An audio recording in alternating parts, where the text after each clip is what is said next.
जनपद में समाजवादी पार्टी कार्यालय पे इस समय है लोकप्रिय प्रत्याशी धर्मेंद्र यादव जी का आज नामांकन रहा है। हमारे बीच में मुबारकपुर विधानसभा की महिला अध्यक्ष खातून हमारे बीच में है। क्या रहेगी उम्मीद, जिस तरह से आपने देखा जन सैलाब उमड़ा हुआ आज नामांकन के बाद, क्या उम्मीदें रहेगी 24 की? इंशाअल्लाह 2024 में लोग जीतने जा रहे हैं। जिस तरीके से जनता का साथ समर्थन मिल रहा है, मुझे पूरा विश्वास है कि इस बार जो है महिलाओं का जिस तरह से समावेश बढ़ेगा, जनसंपर्क बढ़ेगा, क्योंकि महिलाओं का सम्मान पे बात विपक्ष कर रहा है। अभी पंचायती राज मंत्री परसों ओम प्रकाश राजभर जी ने कहा मुसलमानों की अगर मान और सम्मान की अगर कोई पीड़ा सहता है तो पंचायती राज मंत्री ओम प्रकाश राजभर क्या कहेंगे? 24 का संगठन बहुत गड़बड़ लग रहा है। देखिए, अब उनको हम क्या कहें, लेकिन मैं सिर्फ इतना ही कहूँगी कि समाजवादी पार्टी ने जितना महिलाओं को सम्मान दिया है, हमारे तरह से नेताजी ने जो महिलाओं को सम्मान दिया है, मैं समझती हूँ कोई पार्टी महिलाओं को उतना सम्मान नहीं देती जितना समाजवादी पार्टी में महिलाओं का सम्मान देता है। अध्यक्ष जी, 5 विधानसभा है, 5 विधानसभा में एक विधानसभा की महिला अध्यक्ष है। मुबारकपुर की लीड कितनी बड़ी होगी और जमाली जी के आने से ताकत कितनी बड़ी है? मैं जमाली साहब का दिल से स्वागत करती हूँ। शायद उनकी कमियाँ थी पिछले चुनाव में, जिसका भुगतान हम लोगों ने किया है, लेकिन वो आए हैं हमारे पार्टी में, मैं उनका इस्तेमाल करती हूँ। और इस बार जनता ने जो साथ और समर्थन दिया है उनके आने के बाद, बहुत अच्छा जाएगा। 24 में निरहुआ का संदेश है कि मैं 22 में भी खदेड़ा और 24 में भी खदेड़ दूंगा, दोबारा पता नहीं चलेगा। अरे निरहुआ जी ने तो ये भी कहा था कि जहाँ से अखिलेश यादव जी चुनाव लड़ेंगे और मैं अपने पार्टी के नेताओं से कहूँगा वहाँ से हमको चुनाव लड़वाएं, तो मैं कहती हूँ कि आजमगढ़ छोड़ के भाग जाए कन्नौज से चुनाव लड़ें तो उनको पता लग जाएगा। तो जो है कि निरहुआ जी एक बड़े बोले नेता हैं, सिर्फ बड़ा बोलना जानते हैं, विकास की कोई चीज़ नहीं है। और आजमगढ़ समाजवादियों का गढ़ रहा है और हमेशा रहेगा। अध्यक्ष जी, आखिरी सवाल है कि मंच पर सांसद साहब का भाषण देते वक्त नेताजी की याद में जब आए तो भावुक हो गए, आंसू की धारा चलने लगी। पुजारी बनकर सेवा करेंगे 24 में, तो क्या रणनीति रहेगी 24 में? बिल्कुल, देखिए, जो गरीबों, किसान, मजलूमों के लिए जो नेताजी ने सपना देखा था और जो उन्होंने किया था, और मैं कहती हूँ कि देखिए धर्मेंद्र यादव जी को देखते हैं तो कहीं न कहीं नेताजी की झलक नजर आती है। और जब वो बात करते हैं गरीबों की, मजलूमों की, तो कहीं न कहीं नेताजी नजर आते हैं। और वही नहीं, मंच पर जितने भी लोग थे आज उनके भाषण में सभी भावना नजर आए। और इस बार जो है कि आजमगढ़ की जनता धर्मेंद्र भैया को जिताकर तरह से नेताजी को 25 का स्थान मिलेगा।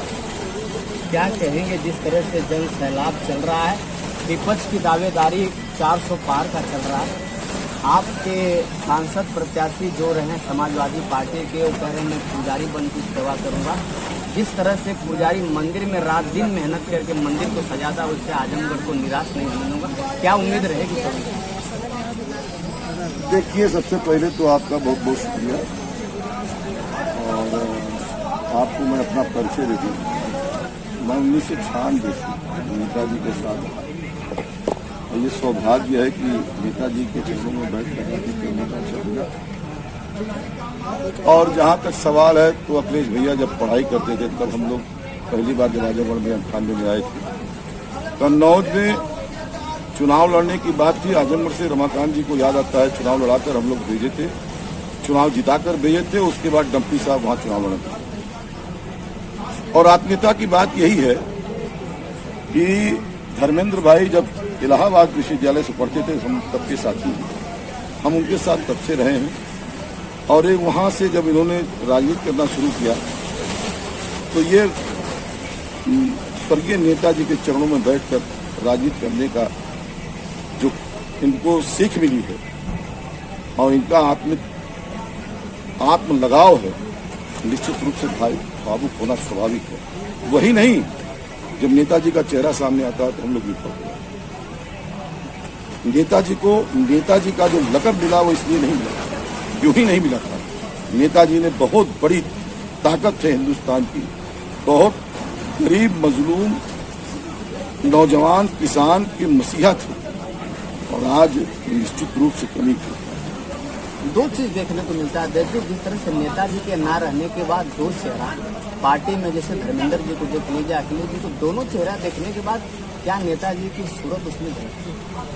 बिल्कुल, क्योंकि नेताजी का रहना सहना, उठना बैठना, चलना फिरना, यूं कह लीजिए नेताजी के कदम से कदम मिलाकर दिन रात उनके साथ उनकी सेवा करने का अगर अवसर मिला है तो धर्मेंद्र यादव जी पूरी तरीके से नेताजी के परिवार के ही नहीं, नेताजी के यूं कह लीजिए कि उनके गुरु भी नेताजी रहे हैं, हम सबके अभिभावक भी नेताजी रहे हैं और नेताजी के लिए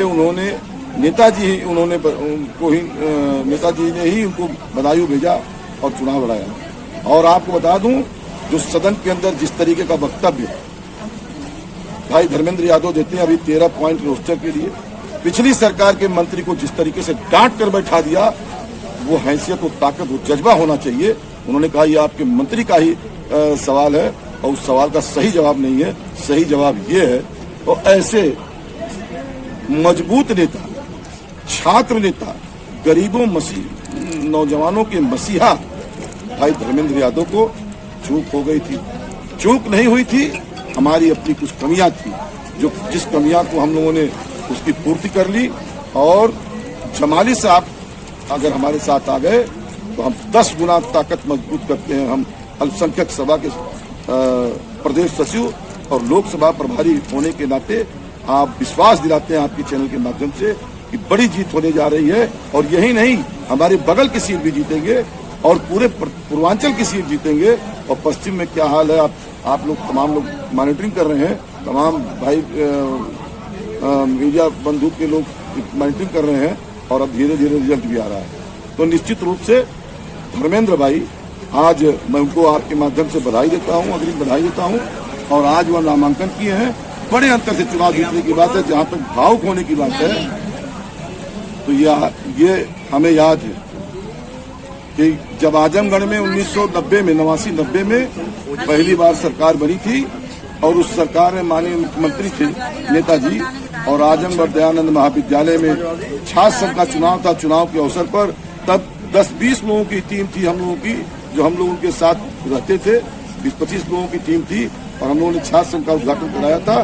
तो उन्होंने कहा था कि अगर विरोध में कोई बोलता है तो उसको बोलने दो, ताकि मुझे समझ में भी आना चाहिए कि हमारा विरोधी कैसा है और कौन है। तो हम लोगों ने उनके चरणों में, उनके सानिध्य में रहकर जो हम लोगों ने सीखा है, वास्तव में समाजवादी पार्टी मजबूत ताकत है। और समाजवादी पार्टी का एक एक कार्यकर्ता आजमगढ़ में माननीय मुलायम सिंह को सच्ची श्रद्धांजलि देने के लिए आतुर है। निश्चित रूप से बड़ा यह जिला जो गढ़ है समाजवादी पार्टी का, यह गढ़, यह किला किसी षड्यंत्र के तहत भेज दिया गया था, अब उसकी पूर्ति होने जा रही है। बड़े अंतर से हम चुनाव जिताएंगे और धर्मेंद्र भाई को आजमगढ़ की लोकसभा सीट से लखनऊ संसद पहुंचाने का काम करेंगे। बहुत बहुत धन्यवाद।